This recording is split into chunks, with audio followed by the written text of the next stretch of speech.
Hello hi friends, Jai Jagannath. Welcome to back my channel Lakshmi Odia blog को।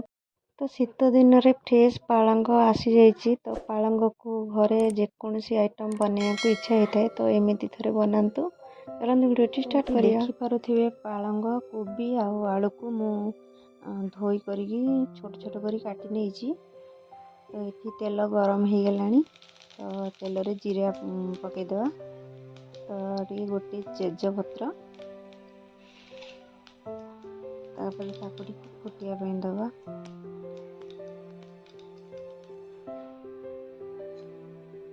तो तापर आम पियाज को छाड़ीदबा। पियाज को टी फ्राए करदे। पियाज टी लाइट ब्राउन हो गला तापर आम मसला को ढालिया। तो ये अदा रसुण छेचा मु पकई देइछि। तो आप अदा रसुण पेस्ट करके पकई पारे। मुझे दर छेचा करके पकई देइछि।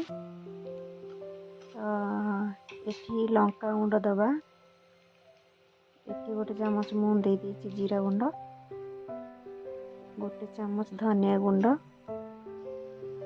तापर टिके मु चिकन मसला भी पकई देइछि टिके भल बास्ना आसिया टेस्ट लगे। आम ताको चलईदबा। तापर मु गोटे चामच दे देइछि हळदी गुंड। तापर अल्प टिके पानी देदबा, ना मसला तले लगिज। अल्प टिके पानी देकी आम चलईदबा। काटी थी टमाटो को मुझे छाड़ी देइछि।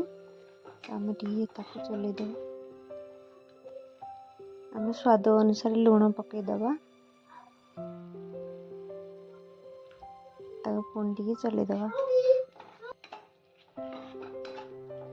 तापर आउ अल्प टिके पानी देकी पुणी ढाकुणी घोड़ेदेवा 5 मिनिट मसला को छाड़ीदेवा कषा हाँपी।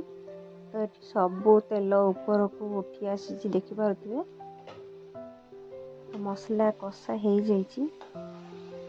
तो ताको आम टे भलसे चलईदबा तले जमती न लगे। एबे आम कटा जाइथिबा परिबा आलू आ कोबी को छाड़ीदबा। ताको भलसे गोड़े दबा। गोड़े सारा पर ढाकुणी देदबा पुणी 5 मिनिट को। तो ये देखो 5 मिनिट हो जाइए। आउ टे चलईदबा।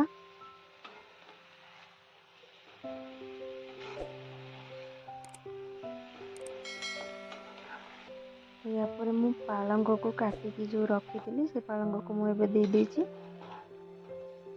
तो भलसे ताको गोली नबा।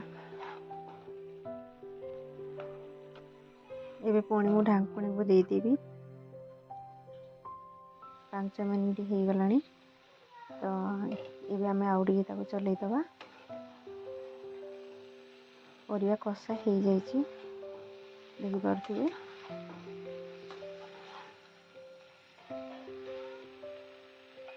यापर मु पानी दे देइछि। आपन जदि कषा करने को चाहते तो कषा टाइप पानी देवे, अल्प पानी देवे। और जदि झोल रखा चाहते तो क्वांटिटी टी अधिका बढ़ेबे पानी रो। तो देखंतु एठी सबू परिवा सिझी जाइए। आपण यही सब्जी को रोटी परोटा भात सबुतिर खाई पारिबे। बहुत बढ़िया लगे।